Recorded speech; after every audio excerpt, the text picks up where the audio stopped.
Right, let's get this blocked up then, little tinkers. So you've just seen the pictures from the outside using the infrared heat camera, and that has confirmed to us that they're not where these customers thought they were. Most people would have presumed they were. Most people would have thought they were inside a cavity inside here or inside that wall, and without doing the survey, what would have happened is someone would have come out, taken a load of these bricks out, and then realised it's not in the right place. Right, so what Ricky's going to be doing now, we're going to use the boroscope, and he's going to follow the bees into where they are. Hopefully we'll be able to see some comb on the end of that. On the end of this wand, this flexible wand, there's basically a little camera with a light on the end of it, and that's what we can see inside. So I think the next thing what we need to do is go inside. I think they're going to be underneath the floorboards, Ricky.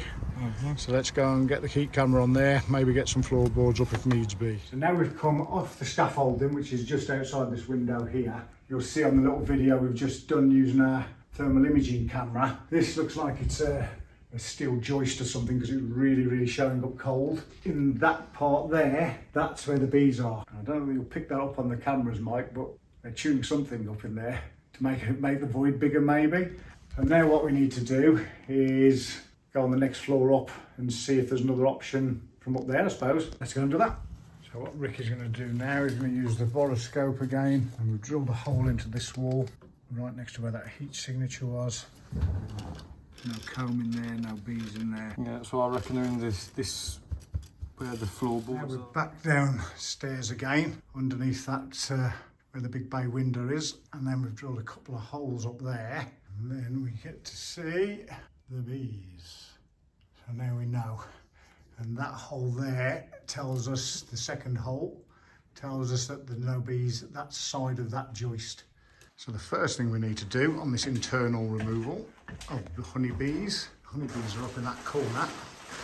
We need to sheet off all of this, and we're going to sheet off all of that, and then we're going to put a runway through across the carpets so we can get out without putting too much honey over everything. This is all sheeted off so the bees can't get through into this room, sheeted all the way on the carpets, and then in here even more sheeting, all the windows sheeted up.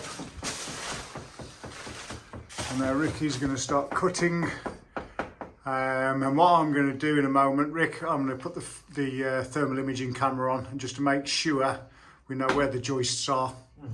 Okay mate, you might as well put your first cut in though, eh? So my first job, now we've done all the, put the scaffolding up inside, Ricky's going to start cutting that ceiling down now so we can expose the bee colony itself. I'm going to try and block as many entry points in here as I possibly can, because we don't want them absconding into here or somewhere down here. So we're going to make life a little bit easier for us, maybe a little bit more difficult for the bees, but who knows. But they need to do what we want them to do. We don't want to be chasing bees.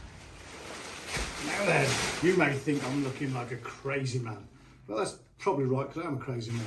You have to be to get bees out of houses. It really helps. But you'll see why we've got all this gear on later on, because believe me, we need this. Because once the honey soaks into your clothes, the clothes stick to you, your bee suit sticks to you, and then the bees can sting you straight through your bee suit, and you might as well be naked. And believe me, you don't want to be naked with 50,000 bees. So let's get on, Rick. First, a glimpse of the bees. And there they are. Quite well behaved considering we're coming from underneath. Because they really don't like that. Beautiful white comb. They're not in that side, I don't think. Can't see. We'll take some more of the roof off. And here is the other end of the colony. There they are. They'll be very well behaved considering we're coming from underneath, because they really don't like this. But on this job, we had no option. Because it's such an old building, big Georgian house, usually this would have been a nightmare, because you've got a double ceiling, you've got the modern plaster over the top of old Watland dog plaster or whatever it's called. But the great thing is there was that much rubbish and detritus on top of the old plaster that the comb isn't stuck to the plaster. So it's doing us a big favour really. But what I'm having to do is so time consuming. So many bees, having to hoover them, hoover. And then each piece of this I'm having to pull out one bit at a time, hoover that. It makes you realise how many bees are in a colony. It's not even got to the full strength of the season yet, has it? Let's try and pull this bit down. Ready?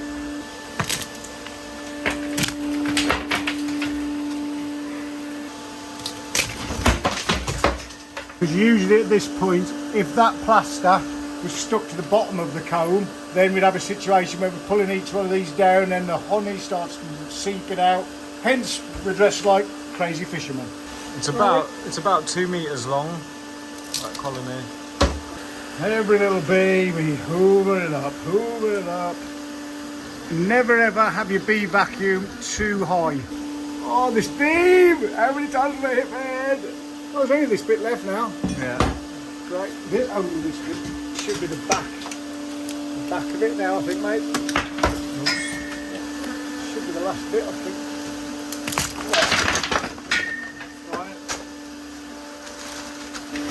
Oh, this looks good, doesn't it? Woohoo!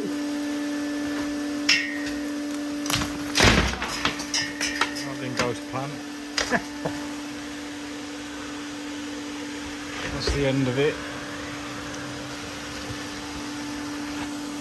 Bit more hoovering then, and You can see how the colour gradually gets lighter. yeah, it's beautiful, isn't it? While I've been busy cutting this bit of this joist out the front to reveal that, I'll show you that in a minute.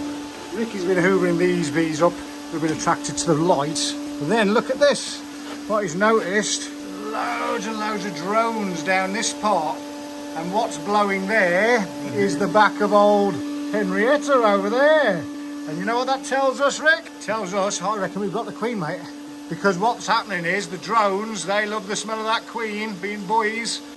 And if she's inside the nuke, it'll be the pheromones off her will be coming down the pipe, out the back of the hoover, and they're collecting there. So that's a brilliant sign.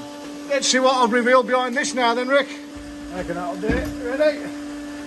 Let's see what we got then. There's two boards. Still double thickness. That's pretty well. Ah, look. And you see that there?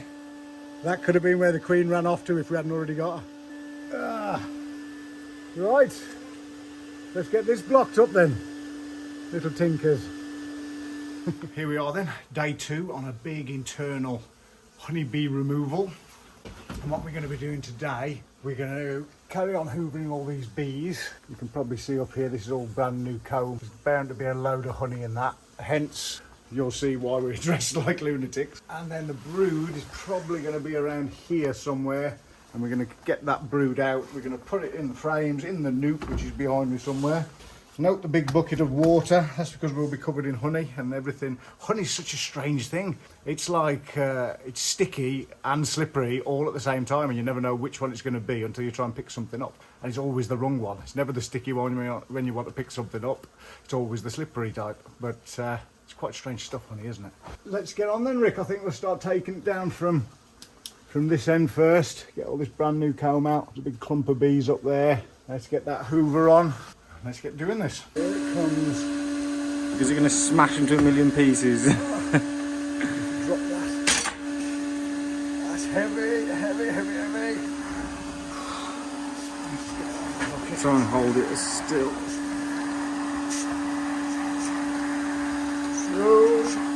That's so wide at the top. You've got to try not to hoover up any of the honey if you can as well. Any flowers must have been visited just for this. Yeah. Just for this one piece. I can snap that, I think. Just check it now more. Turn it that way, yeah. Now do you see why we wear these suits? Or you're starting to understand why we wear these suits. Look at this, literally just running out. We're catching as much as possible we can. And look at the state of me already. That's 3 combs out of about 20 combs that have come out so far. I have to keep on washing, collecting. Look at this, liquid honey. Liquid gold. And of course, when the comb drops down, especially when it's new comb and it's really soft and malleable, like this stuff we're bringing out now, It's really hard to hold the comb without it just folding up on itself or just collapsing, which one just did to me. Sorry we didn't get it on camera, I'm sure we'll get it on another video. So make sure you subscribe, and you'll probably see me getting completely soaked in honey at some point. Next big piece then, I think, this one. For the first time in a day and a half, we've been able to stand upright. But look at this for a sensation. I think you'll like this. Oh, so we've taken all of that honeycomb out there. As you can see, there's quite a bit of it. But now I can actually stand up in here, and this is what I'm looking at. Isn't that amazing? But this is the first bit of brood really that we've seen. We've taken one sheet of brood out, haven't we? One sheet. We're letting all these little ladies clean all this honey up. They're brilliant at doing that for us. Somewhere in here, maybe the queen, unless we've already hoovered her up like we was hoping yesterday. If that was true, we'd have expected to see them all over the top of the mesh on the bee vac. So I think I'm going to carry on taking a bit more honey out.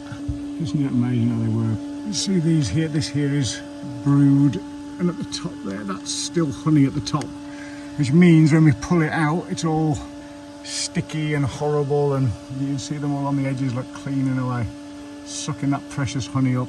Now can you see why we wear all this super hot but waterproof and honeyproof gear?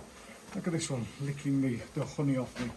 I'm absolutely covered from head to toe. And this is why it is more expensive to do internal removals than external removals, in all honesty, because of this. I mean, this is our second day, but I'll show you exactly what we've done. I'll show them all this honey. This is just pure honey that's come out, isn't it? So it's nearly a metre deep. And there's still more to come, but not a lot. We've really cracked on here. So what we've taken out since this morning is, I'm on the wrong bit there, from there all the way along down to there. So we've got probably 3 more pieces. I think I've got some honey on the lens there. Right, let's go and get hose down, Rick. So all the combs out, all the bees are either inside there or inside there. We've had to double this up because of the size of the colony. There's a few stragglers over there, but we'll hoover them up in a minute. And basically what we've had to do, we've taken, remember all this comb? Oh, my hand's in the way, let's just get rid of that. Remember all that comb, it went from there all the way down there. So we'll leave these bees just to clear this up, then we'll fill it all up with insulation like this.